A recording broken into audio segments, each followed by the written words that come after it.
একটি legal notice যদি আপনার বাড়িতে আসে, তো সেক্ষেত্রে সেই লিগাল নোটিশটা একেবারে রিয়েল নাকি ভুয়ো লিগাল নোটিশ, সেটা আপনি ১ম এ বুঝবেন কি করে?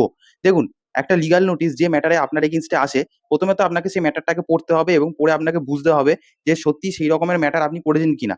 তো সেটা তো আপনিই ভালো করে বুঝতে পারবেন। সেটা হয়তো আপনি ওরকম কিছু জানেনই না, ওরকম কিছু করেনই নি। মানে ওনার ওই বিষয়ের সাথে আপনার কোনো সম্পর্কই নেই। তাহলে সেক্ষেত্রে তো আপনি বুঝেই যাবেন যে এর সাথে আমার কোনো সম্পর্ক নেই। তো এটা একটা ভুয়ো লিগাল নোটিশ। ঠিক আছে। এরপরও আরেকটা জিনিস যেগুলো হচ্ছে ভুয়ো বোঝার কারণ, প্রথমত হচ্ছে একটা লিগাল নোটিশ, একটা হচ্ছে অ্যাডভোকেটের লিগাল প্যাড থেকে যায়। যেই লিগাল প্যাডে হচ্ছে ওপরে লেটার হেডে আরকি অ্যাডভোকেটের নাম লেখা থাকে। তারপর হচ্ছে অ্যাডভোকেটের হচ্ছে চেম্বার ঠিকানা থাকে। তারপরে কোন কোর্টের অ্যাডভোকেট সেটা লেখা থাকে। তারপর হচ্ছে অ্যাডভোকেটের ফোন নম্বর, তারপরে ইমেইল আইডি, তারপরে তার চেম্বারের সমস্ত ডিটেইলস, কখন বসে না বসে, এগুলো সবকিছু থাকে। ঠিক আছে? তো এগুলো একটা দেখার জিনিস যে সত্যি একটা প্রপার অ্যাডভোকেটের লিগাল প্যাড থেকে এসছে কিনা। আচ্ছা, এরপর হচ্ছে যখন পুরো লিগাল নোটিশটা লেখা হয়ে যায়, সেই লিগাল নোটিশের নিচে একদম শেষে দেখবেন একজন অ্যাডভোকেটের তো সিগনেচার থাকবেই এবং সেই অ্যাডভোকেটের একটা সিল স্ট্যাম্প থাকে উইথ তার একটা এনরোলমেন্ট কিন্তু থাকবে।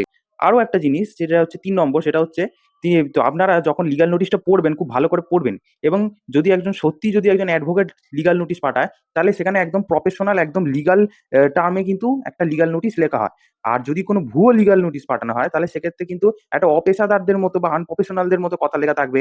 আপনাকে হয়তো লিগাল নোটিশের মাধ্যমে একটু হুমকি দেখানো হতে পারে বা এই ধরনের লেখা হতে পারে, এত তারিখের মধ্যে টাকা না দিলে আপনার বাড়িতে কিন্তু পুলিশ পাঠিয়ে দেওয়া হবে, পুলিশ চলে আসবে, আপনাকে অ্যারেস্ট করে নেবে। এই ধরনের কথাবার্তা যদি লেখা থাকে, তাহলে বুঝে নেবেন ওটা পুরোপুরি ভুয়ো লিগাল নোটিশ। যদি সত্যিকারের লিগাল নোটিশ হয়, তাহলে দেখবেন পুরো প্রপার প্রফেশনাল এবং লিগাল টার্ম থাকে সেই লেখাগুলোর মধ্যে।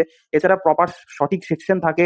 আর যদি আপনাকে মানে যে একটা সময় দেওয়া হয় ১৫ দিন কি ৩০ দিন, সেই সময়ের মধ্যে না করতে পারলে আপনার এগেইনস্ট এ লিগাল স্টেপ নেওয়া হবে। এই ধরনের প্রফেশনাল কথাবার্তা লেখা থাকে। এরপর হচ্ছে যে একটা লিগাল নোটিশ কিরকম ভাবে আসতে পারে? অবশ্যই একটা রেজিস্টার্ড পোস্ট, মানে স্পিড পোস্ট বা কুরিয়ার সার্ভিসের মধ্যে আসতে পারে। হঠাৎ করে আপনার মেসেঞ্জারে কেউ একটা পাঠিয়ে দিল বা WhatsApp এ একটা লিগাল নোটিশ পাঠিয়ে দিল, ঠিক আছে? সেটা সাধারণত কিন্তু হয় না। এবারে তার মানে এই নয় যে WhatsApp বা ইমেইলে লিগাল নোটিশ অ্যাকসেপ্টেবল হয় না। এটা একদমই নয়। অ্যাকসেপ্টেবল হয়। কিন্তু মেইনলি একটা মানে একজন সত্যিকারের অ্যাডভোকেট সে সবসময় কিন্তু একটা লিগাল নোটিশ সে সবসময় একটা স্পিড পোস্টের মাধ্যমে, মানে পোস্ট অফিসের মাধ্যমে কিন্তু পাঠায়। ঠিক আছে? এরপরেও কিন্তু আপনারা অবশ্যই যেটা করবেন, একজন অভিজ্ঞ আইনজীবীকে কিন্তু দেখাবেন যখন একটা লিগাল নোটিশ পাবেন। সেই আইনজীবীর মাধ্যমে কিন্তু দেখে নেবেন যে সত্যি এই লিগাল নোটিশটা সত্যিকারের কিনা বা যে অ্যাডভোকেট পাঠিয়েছে সে রিয়েল কিনা।